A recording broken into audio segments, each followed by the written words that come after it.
Usa ka pagtuo, usa ka tingog, usa ka katawhan.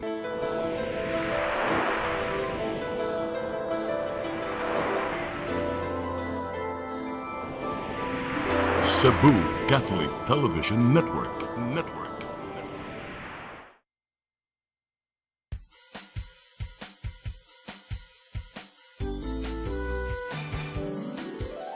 Hello Cebu, maayong buntag. Nagsunta ang kahayan nga nagsugid sa matuod, nadagan sa panghitabo. Hello Cebu, maayong buntag Pinoy.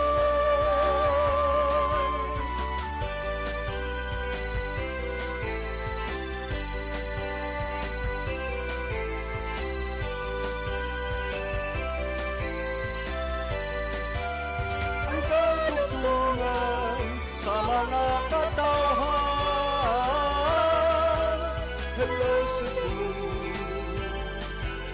hello Cebu, maayong buntag Pinoy, maayong buntag Pinoy, maayong buntag Pinoy.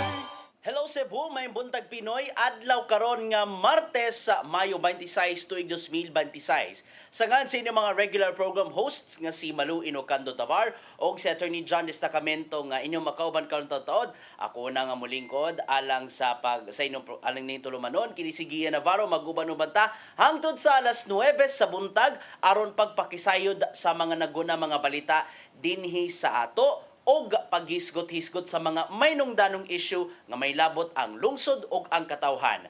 Samtang ato ang gikabotron ang pag-asa alang sa ato ang weather report, ato ang sayran unsay mga latest nga mga balita nga napatik sa atong mga mantalaan sa lokal ug nasyonal. Atong sugdan sa Sunstar Cebu. Sa Sunstar Cebu, Mayor Archival removes council budget hurdles. Sa Sunstar Super Palita, kidnapping sa Banilad giimbestigar. Sa The Freeman, Freedom of Information Ordinance okayed for transparency at Capitol. Sa The Freeman Banat News, viral video sa social media nga naitabo sa Banilad, ang gingong kidnapping di tinuod sigon pa sa Cebu City Police Office. Sa The Philippine Daily Inquirer, Supreme Court on Bato, TRO denial, no invasion of rights. Sa The Philippine Star, hold orders sought on Marcoleta and donors. Sa The Manila Bulletin, Tolentino named acting Dole Chief.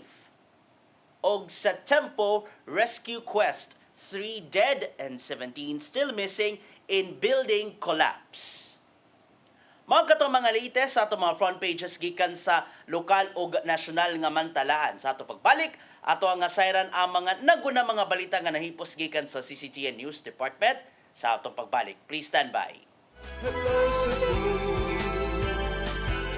hello Cebu, maayong buntag Pinoy, maayong buntag Pinoy, maayong buntag Pinoy. Discover the beauty of the Philippines.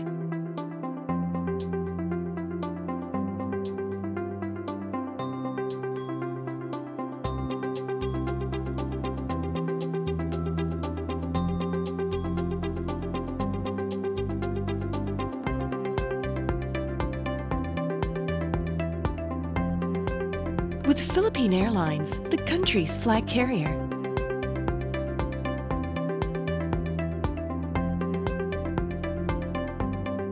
The airline that lets you feel the warmth of the nation.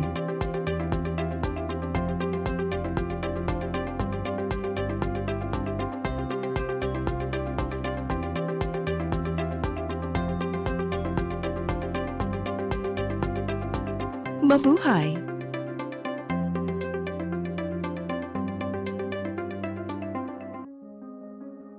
Nangita ka ba og wellness consultation ug preventive health support?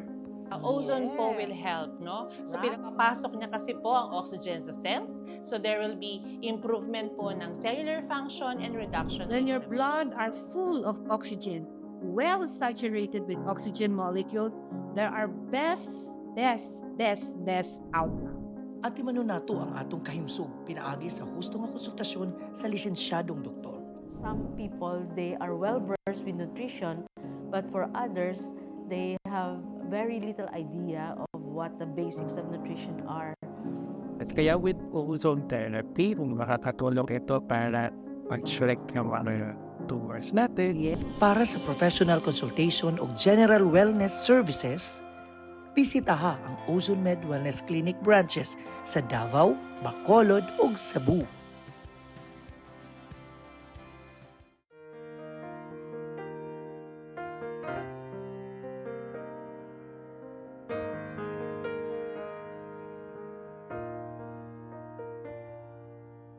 Heal me, O Lord, and I will be healed. Save me, and I will be saved. Heal me, O Lord, and I will be healed. For you are the one I praise. You are the one I praise. Sing it with me. Heal me, O Lord, and I will be healed. Save me, and I will be saved.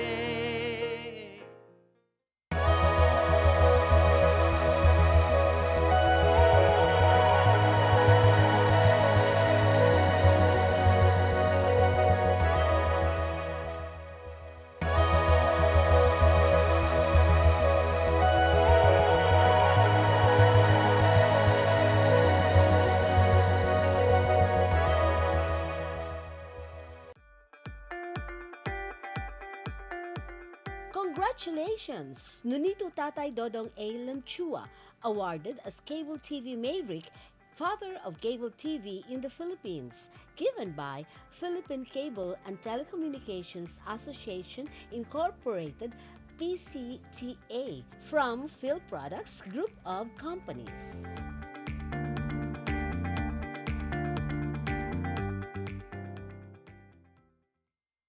Hello, Cebu. Hello, Cebu. Maayong buntag, Pinoy. Maayong buntag, Pinoy. Maayong buntag, Pinoy. Balik sa Hello Cebu, may buntag Pinoy ug karon sa ato ang mga balita. Og naguna sa ato mga balita ning adlaw nga Martes, syudad sa Mandawi gikonsiderar ang paggamit sa bag-ong firefighting drone aron pakigbatukan ang sunog. Ang pagtesting nini gipaygayon sa kun nagipasigdahan sa usa ka kompanya gikan sa Taiwan. Atong sada ng dugong detalye gikan ni Mary Rose Sagarino.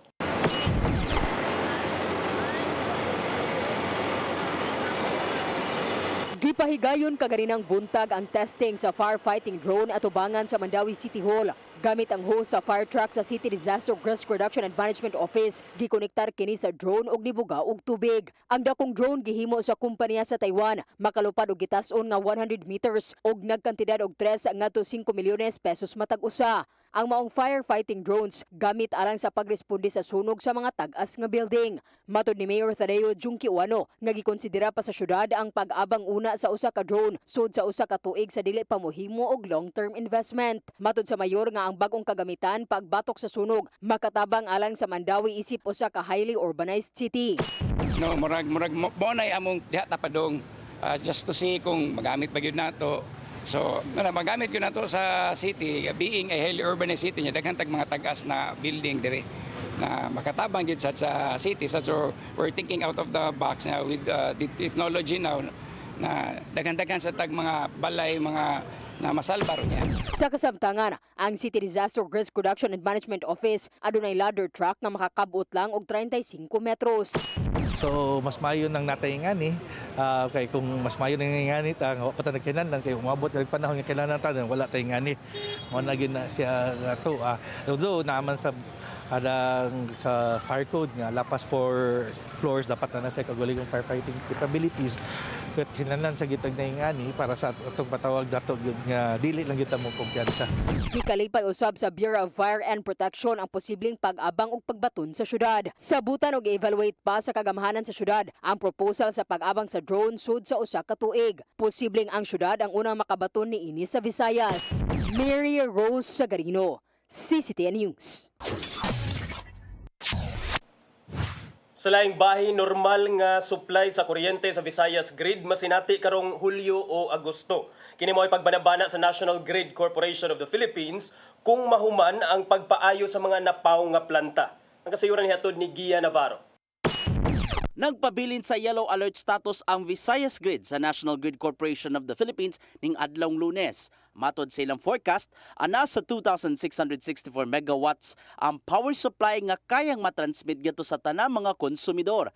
Taliwa kini sa nagkasakang demand nga naa sa 2,483 ka megawatts Lukop, Visayas. Wala gyapon nag-operate ang tulo ka mga dagkong planta sa kuryente nga mo'y gisaligan sa NGCP sa rehiyon. Apil nini ang Therma Visayas Incorporated nga nimutang sa dakbayan sa Toledo.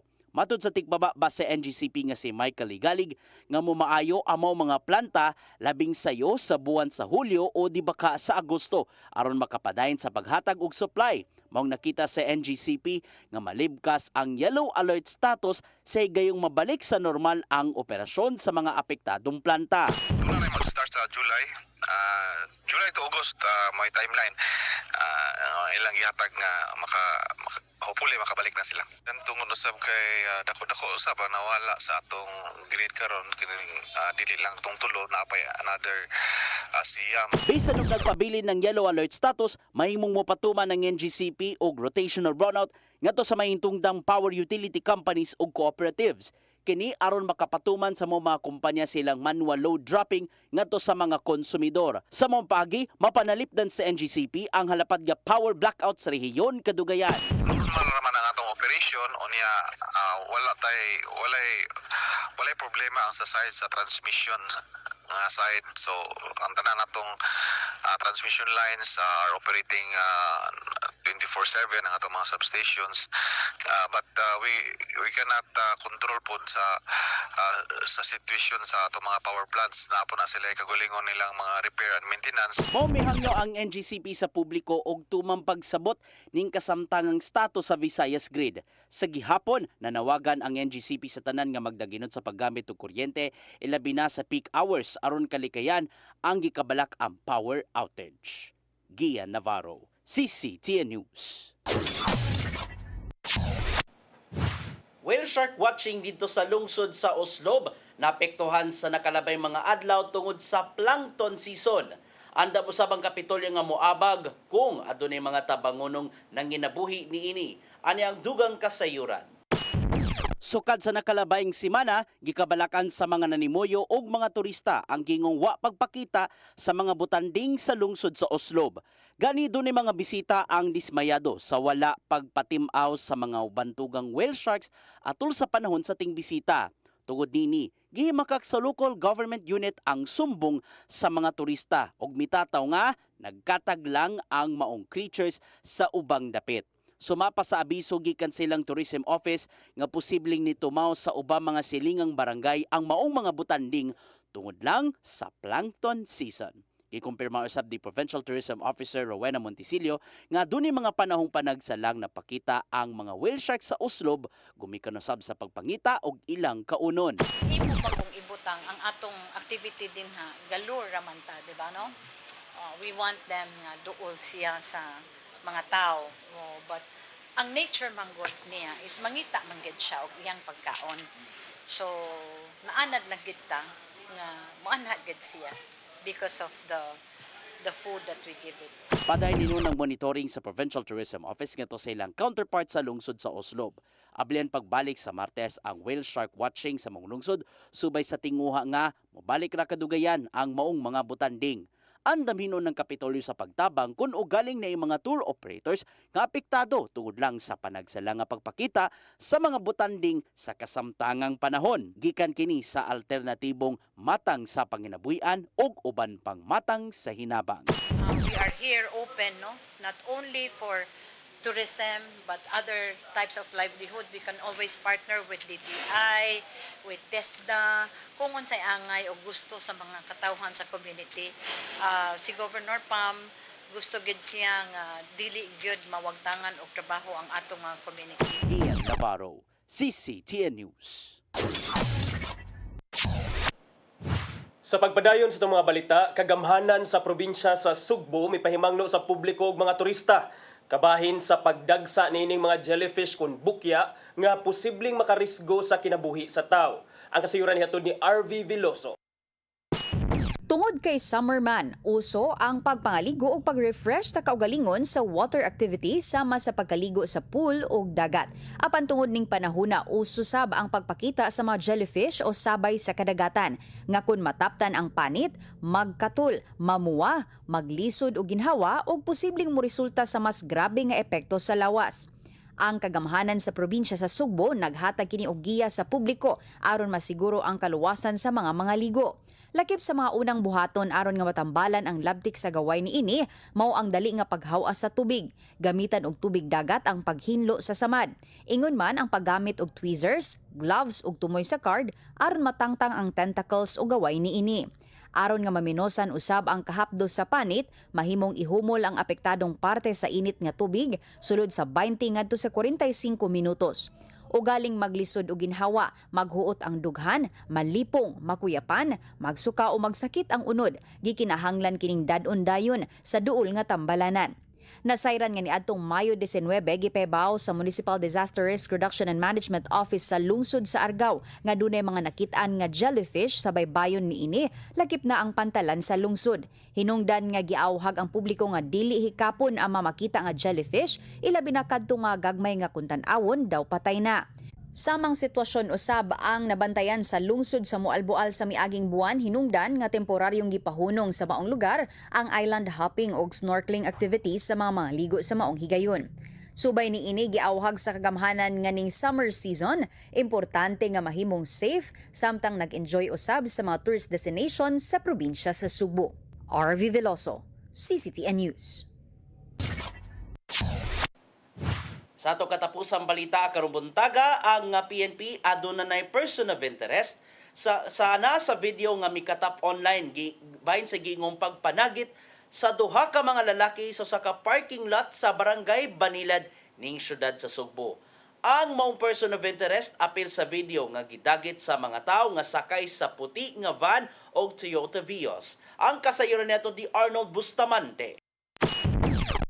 Mikatap sa social media ang usa ka video nga doon caption nga kidnapping alert in Cebu. Diin miani kini og daghang reaksyon sa Facebook. Nahitabo ang insidente alas 2 ang takna sa kadlaw nitong Mayo 11, 2026 sa parking area sa Miranza Center sa Barangay Banilad sa Dakbayan sa Sugbo.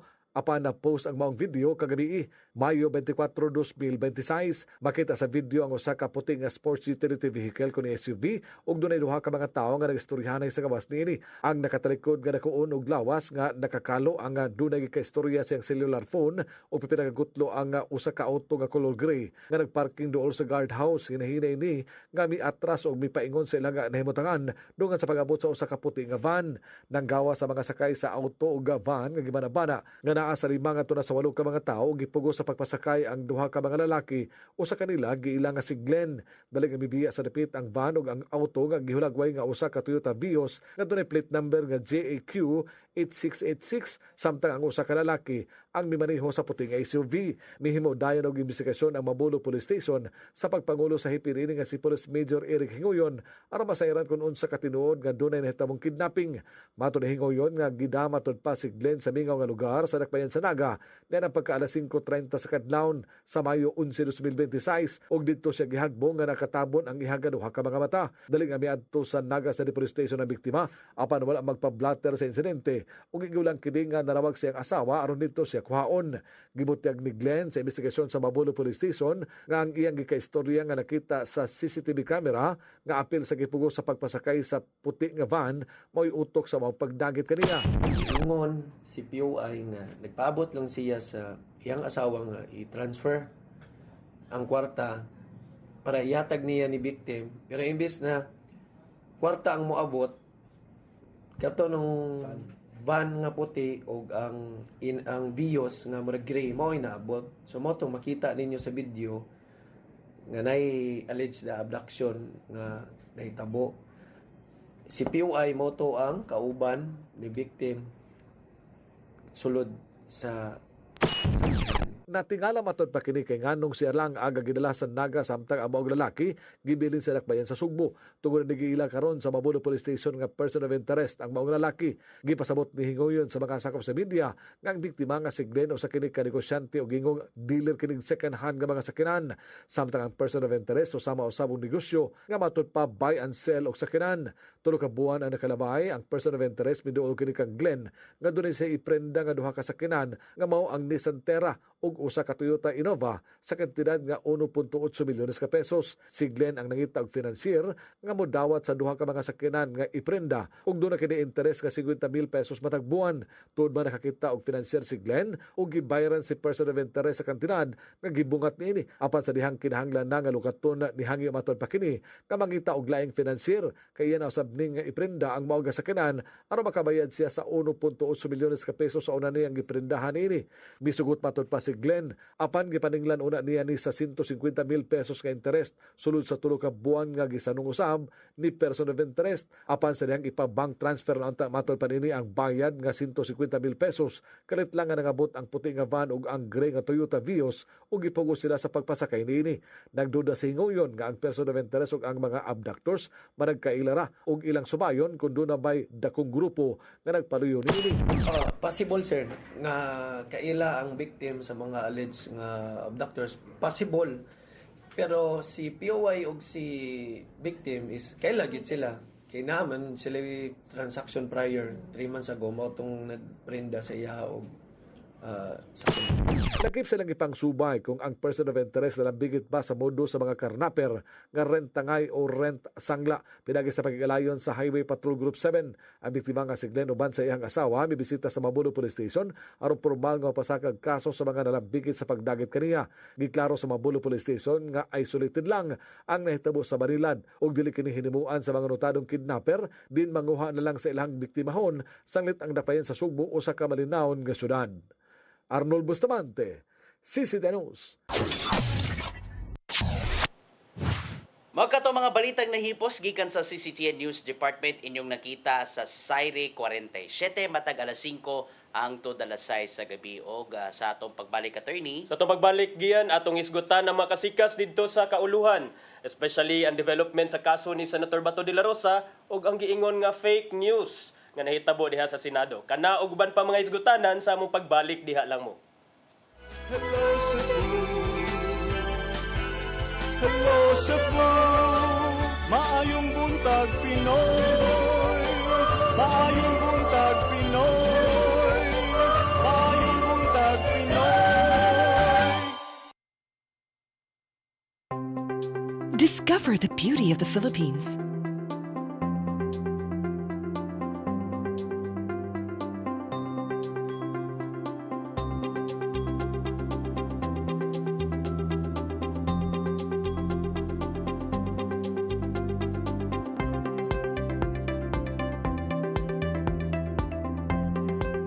With Philippine Airlines, the country's flag carrier.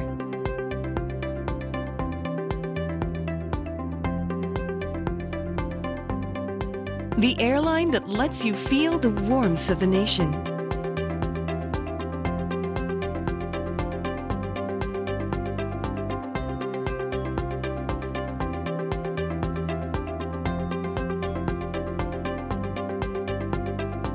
Mabuhay!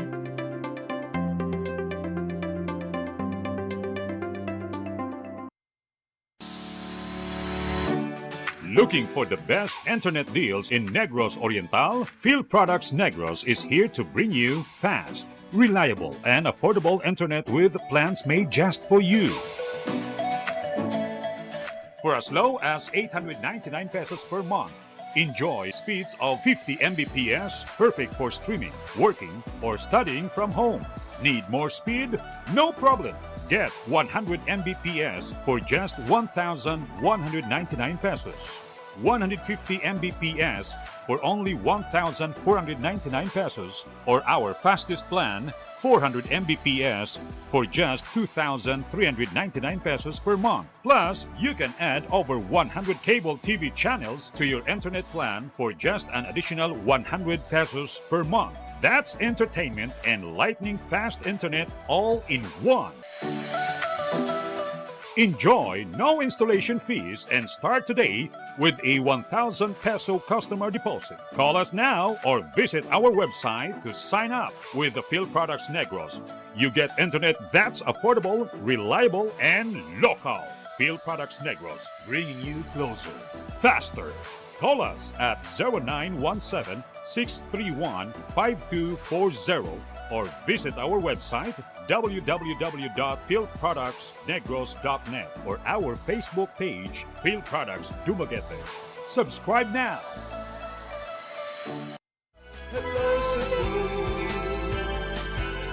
Hello Cebu, maayong buntag Pinoy, maayong buntag Pinoy, maayong buntag Pinoy.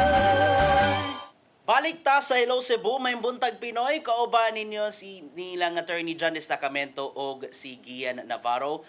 Ato ang sugdan ning, in fairness kagapon na attorney, no? Kay mga sagunson nga mga panghitabo. Ubay-ubay gyud ang mga panghitabo. Ubay buhol kaayo. Kay kagahapon murag ang latest sa kaso ni Senator Bato de la Rosa, ang ato ang Korte Suprema mi-explikar nganong mipagawa sa iyang full text sa iyang desisyon nganong wala sila migrant sa TRO kon preliminary injunction kabahin sa pag-aresto, kabahin sa ICC warrant nga giluwatan against Senator Bato de la Rosa.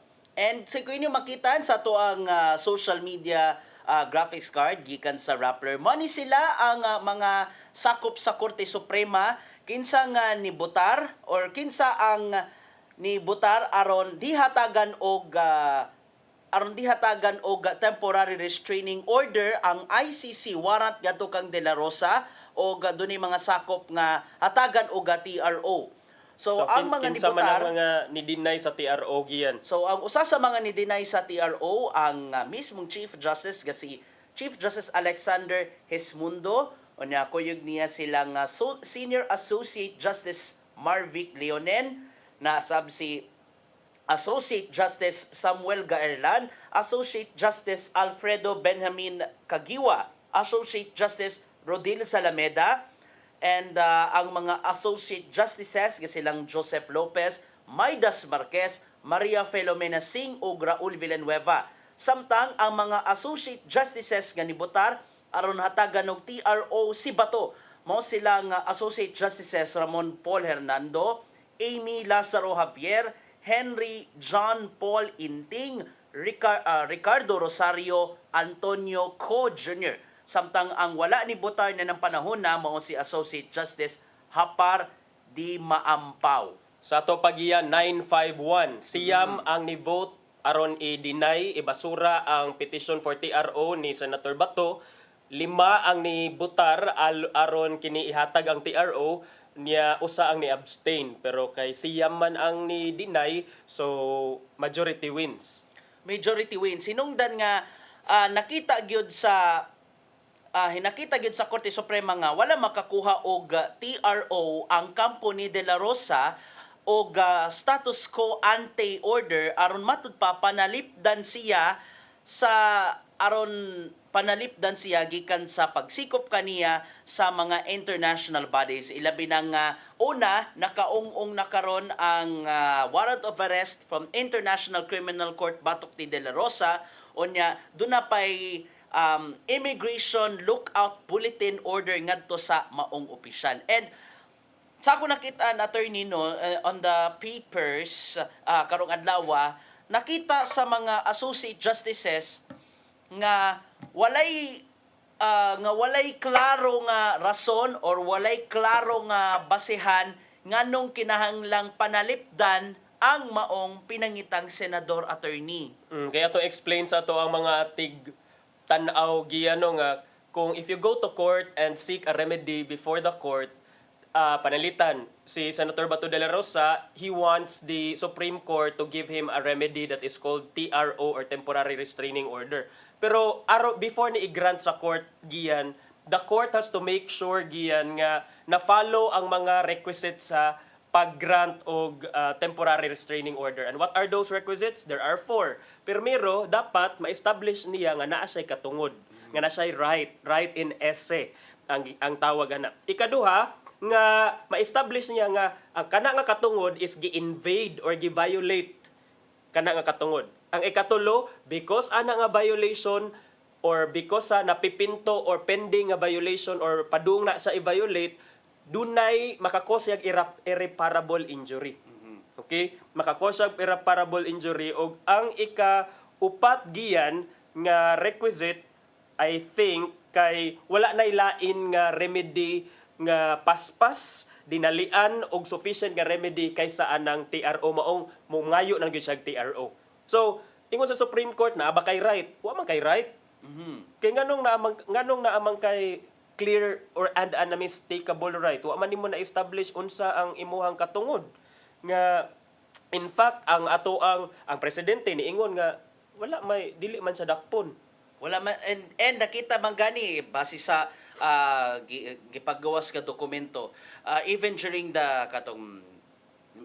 evening of May 13 nga ni paggawas og video ang presidente sa nasod, matud pa wala man nag-ingon ang presidente nga dakpon si De La Rosa. Matud sa Supreme Court nga ang iya ko no mga gipang bat-bat nga mga katungod kay contingent and abstract, meaning to say murag umaingon tag abstract duol na sa mugna or dili siya konkreto or kana bitang kung naa kay katungod, you have to establish clearly nga naa kay katungod, dili kay contingent meaning to say nagdepende sa mga lain nga mga panghitabo kay ang iyang katungod nga iyang gi-claim is katungod nga protektaan sa gobyerno sa Pilipinas, but it is contingent upon the issuance of an ICC warrant from the ICC, which according to the Supreme Court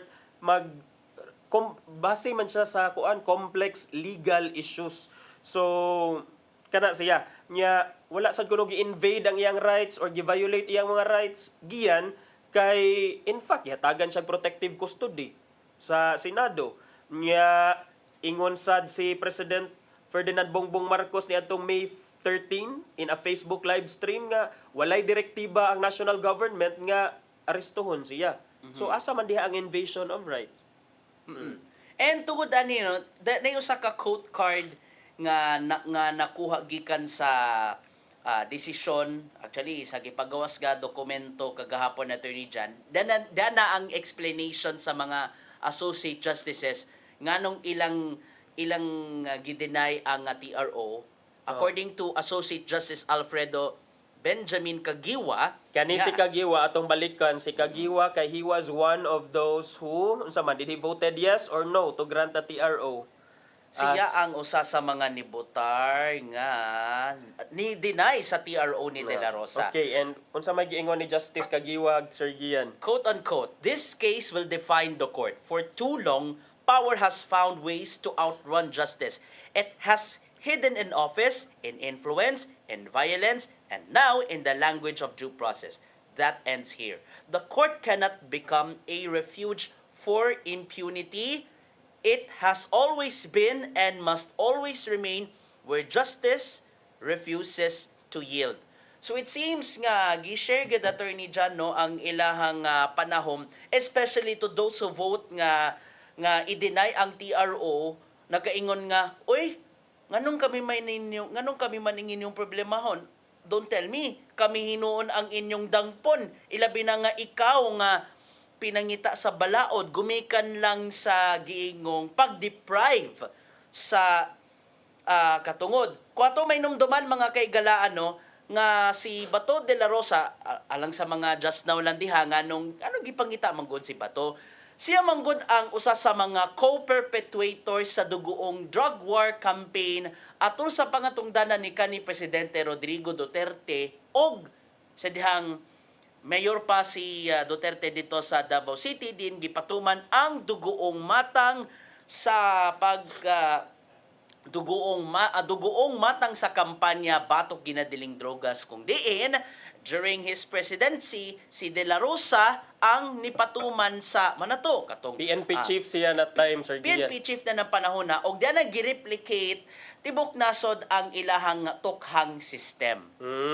Nya kay nagisgot man kag Justice Kagiwa no ato sang hisgitan si ang mga gipang-ingon sa mga dissenting opinion sa lain sad nga mga justices of the Supreme Court nga nibutar sad supposedly to grant the TRO but na outnumber sila. So pananlitan kini si Associate Justice Ramon Paul Hernando amo amning bar Zazi kay siya man ang amo ang bar chairman when we took the bar way back in 2023.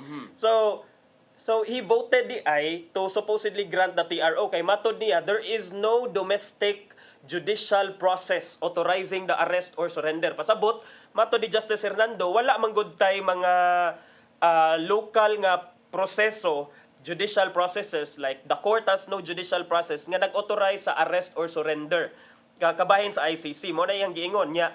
Iya sang gihimug-atan giyan nga the ICC has no jurisdiction kuno over De La Rosa's case. Matod niya, zero guarantee, quote-unquote zero guarantee nga there is zero guarantee nga kung dakpon si Bato de la Rosa nga that he will not be immediately surrendered to the ICC nga walay jurisdiction kaniya. So, in other words, kinahanglan nato protektaan ang rights ni Bato de la Rosa kay basin unya og madangat siya sa ICC. Ang ICC wala ra bay jurisdiction sa iya but kini siya nga akong gibasa, akong gisulti sa inyo ha mga higala, maura ni siya ang opinion sa usa sa mga nibutar. 15 manggod ni ka mga justices ang naa sa Supreme Court giyan. Nya mao lagi to 951 ato lang sang gibutangan og komento kay basin niya matag ta diri nga anti-DDS ta nga dili ra bagyud ta anti-DDS or giyan kay kita nagtrabaho ra ta diri. And we're fair. Yes, we're trying to be fair and we're acting Impartial. fair and we're being impartial kay wala man mi nakadawat mga higala og sweldo gikan sa anang mga inyong mga amo. So there is no motivation on our part nga mo barog sa ilahang. Ato alang diri is we state the facts and we give our commentaries based on the facts. Pero tungod aning gipagawas ron attorney kaning pag-deny sa TRO, kini mao ba kani makahatag og klaro nga basihan kung unsa man mao ba ni basihan, mao ba kani igo nga basihan aron makaingon nga dakpon si De La Rosa? No, I don't think we can like interpret the ruling or decision in that light giyan kay ang TRO man god by the very nature sa TRO pasabot ana it's a provisional remedy. Being a provisional remedy giyan mo ni siya ang murag it's not the decision on the main case, on the main petition. Mao ganin ang giklaro sa Supreme Court nga ang main petition amo pa nang gi-decidean.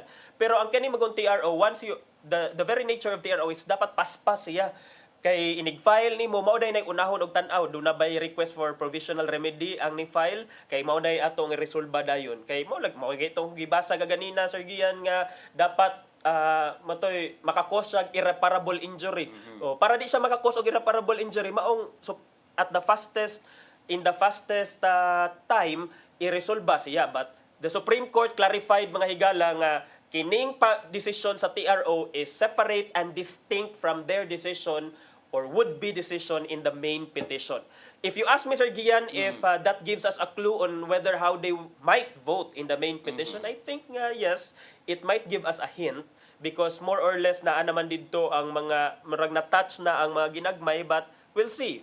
It's not final until the final decision is released. Samtang ang mga tinugyanan sa balaod, especially the PNP and NBI, double time na sila sa pagpangita asa si Bato og double time usab sila sa pagsubay.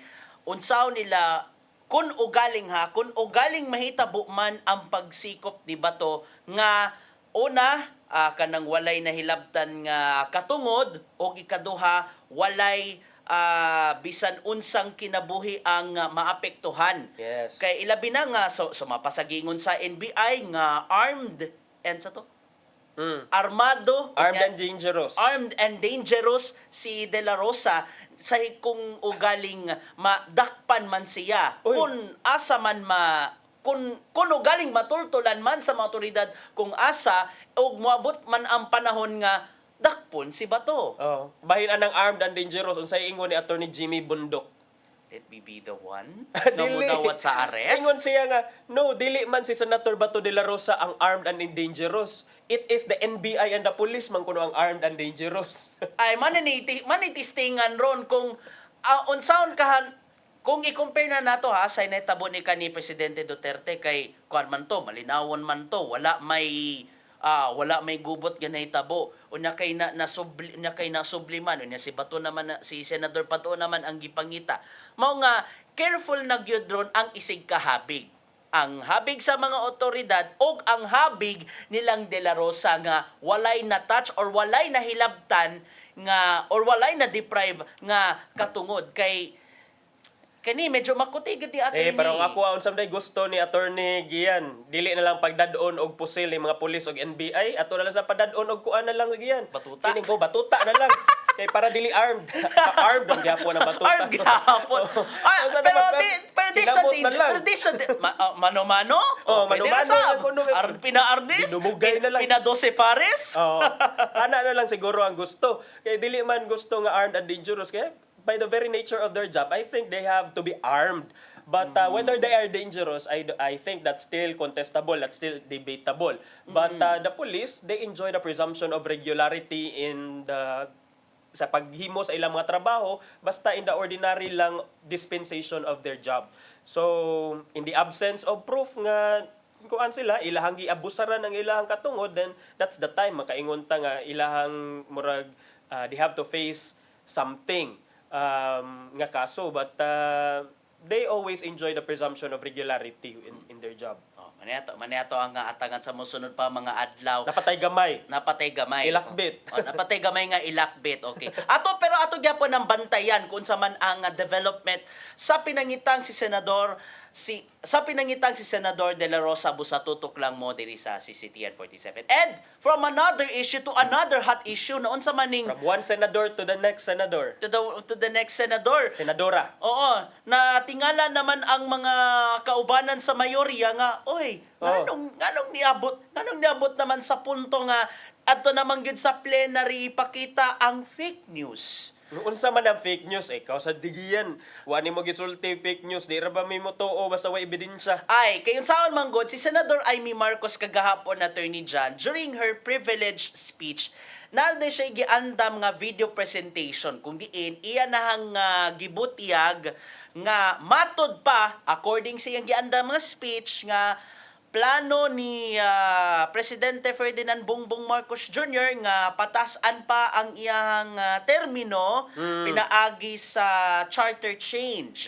Nya. So fake news di kuno na. Hinungdan nga mga matud pa mao kuno nay plano gikan sa ubang mga sakop sa Senado. Hinungdan nga gikatingalahan sa mga kauban especially sa minority nganong nagpagkatap man gid og fake news si Senador Amy Marcos. Unang ni-react niya na Attorney John kanang si Senador Migs Zubiri. Yes. Na-shock din taon siya nga nganong napakita man gud og fake news si Amy. Nganong niabot man ta nga napakita ta ingan napakita sa ingan nga punto. Giunsa man sa pagkahibaw nga fake news to giyan. Gikatingalahan man gid niya ang gipakita nga pasangil ni Senador Amy Marcos wherein ganin nalitok ni Senador nakalit na tuod kay nakalitan siya ni unsa ba ni niabot na mata sa punto nga nahimo nang si Inday Badiday si Senador Amy Marcos. Pero nagsorry na ba si Senador Zubiri sa pamilya ni Anhing Inday Badiday for using that name kay nasuko in town ang pamilya ni But Badiday. that's another issue altogether. But kini ba nga naatay mga senador nga kung tinuod man ni nga nagpakatap og mga inana misinformation o disinformation. What a shame for a senator to do that. Especially at these times nga the country is very divided. Unya then you sow confusion, you sow more kining division because of for perpetrating all these mga falsehoods or false stories. So I hope sad no nga discerning ang ato ang mga public servants, atong mga public officials, especially kani mga senado kay daghan na ba sa mutuo? Amy Marcos ug ka. Senator Amy Marcos ug ka. So Unya kaalyado pa sa mga Duterte. Kalilado sa mga Duterte. But the sad thing, Sir Gian, is nalagi ni ingon nga, bisag fake news pa na, bisag di pa na ko na tinuod kay tuuhan ng dihapon daw na sa mga DDS. Agoy. Kay grabe, double efforts pa ya in terms of disinformation. But the good thing, ani, after nga nakalitan, not only si Senador Mig Subiri, apil na si Senador Risa Ontiveros, nakatawa ko sa description ni Senador Raffy Tulfo sa katong privilege speech ni Senador Aimee, nakaingon nga, how siya ang binuhatan ni Senador Aimee. Makita ng how siya. Kay kini Senador Aimee manggod, kung kabantay mo mga higala, ang mauni pirmi ang source. Kung naay mga giingon nga panalitan maghinatagay ko og 20 million, who's the source of that supposedly information, quote unquote information?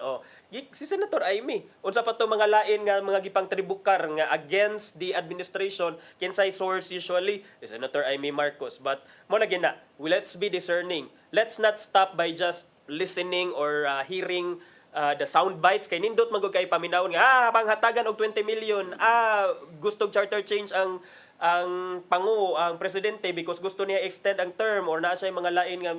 But no, let's be discerning. Let's ask for receipts, resibo. Let's ask for proof, ebidensya og uban pa. Kung maingon ka nga mauni ang giingon, di asa man imong ebidensya nga ipakita. Kung maingon ka 20 million, asang ebidensya. Kay kung di ka maka-provide ng ebidensya, then I'm sorry. We are now in the age nga murag resibo is the key. Is the key. And may nanoon may nanoon nga giduso ang motion after sa privilege speech nga strike off the record, as in wag tangon sa record sa Senado ang privilege speech ni Marcos. Onya na-approve naman, onya ni agree nun si Senador Aimee nga, okay ra, wag tangon na lang ninyo ang wag tangon sa record ang ako gibutyag sa privilege speech, basta mahinayon ang 2028 elections. So confident kayo si Senator Aimee nga come 2028 magmalampuson ang Duterte nga banner. Unsa kay ang atangan na nato ani karon, unsa kay pamahayag sa habig sa palasyo or mismong sa presidente human sa gipakatap nga fake news ani, sa bakay reaction ani ni Auntie Claire unya. Ato niya napaaboton Sir Gian, pero for now basi kasab-an tarong ni Ma'am Inday kay murag nilapas sa tagamay ato sa tan-aw ang giandam nga pulong og kinabuhi ni Tatay Dodong Limchua.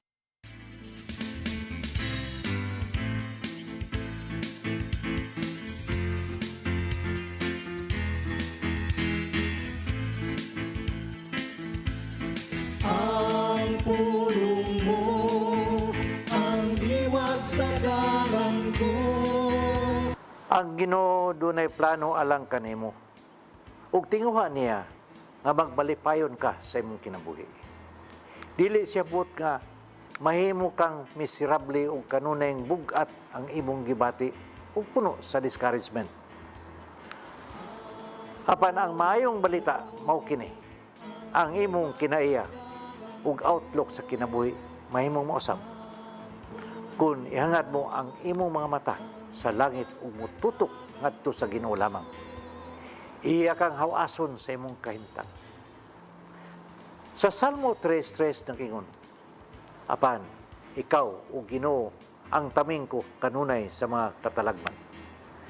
Gihatagan mo ako kadaugan ug gipahuli mo kanako ang kadasig. Sa panahon nga magatubang kitag katalagman, ang Ginoo mo'y manalipod kanato. Ug kay siya lamang ang makahatag nato kadaugan, nahan siya lang usab ang makahatag kanato og kadasig. Hinumdumi, ang Ginoo may maayong plano kanimo alang sa imong gugma. Siya atong paglaom alang sa umabot. Ug naguban siya kanato sa tanang higayon. Ug tungod ini, maong kamaturan, way katarungan nga kita magulanon. Patuni ang pagka-positibo sa tanang higayon, bisan unsa pa ang sitwasyon nga imong giatubang. Kay ana kanimo ang Ginoo, busa ang bisang unsang lisod nga sitwasyon nga imong atubangon mahimo niyang usbon alang sa imong kaayuhan. Sa Hebreo 12:2 nag-ingon, itutok ta ang atong mga mata kang Hesus nga mo'y gisandigan sa atong pagtuo ug mahingpit niini. Mo kini ang pulong nga maghatag og giya sa atong kinabuhi. Magampo kita sa ngalan samahan sa Anak sa Espiritu Santo. Ginoo, ikaw lamang ang among himaya ug ikaw lamang ang tinguha namong tutukan sa among mga mata. Kay nasayod kabi nga kundili namong ibuwag ang among mga pananaw diha kanimo, among makita ang kahayag sa kalibutan. Ug kining maong kahayag mong among lamdag sa dalan nga among gisubay. Ayaw kami ipamulag kanimo. Amen. Sa ngalan samahan sa Anak sa Espiritu Santo. Ang pulong mo, ang diwat sa dalan ko.